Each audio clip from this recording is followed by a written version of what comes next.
The National Indigenous Voice. The ideas and views of First Nations Australians not just being heard, but acted upon. An initial step in this process was listening to your voice.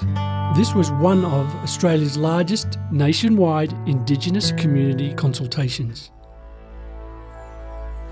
The Community Voice consultations presented some interesting and also some valuable commentary by the voices of Aboriginal and Torres Strait Islander people right across Australia.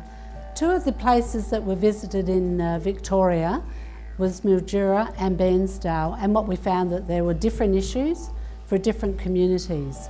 And there was a big turnout of youth, that is young women, young men, but also accompanied by some of the elders. The issues of greatest concern were around services for young women and men, but also for the children.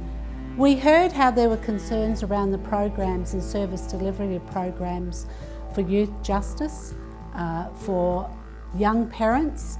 There were groups of young men and young women who were talking about how they could work together to address things like how they could get support to address their own issues around things ranging from domestic violence to better healthcare services for families, and also asking how could the voice provide help and assistance for them to become leaders. They want to be leaders of their communities, but they didn't have any way of really finding out how they could go about it, but more so, what programs were available. The National Indigenous Voice, the path towards better decisions, programs and policies for Australia's First Nations people.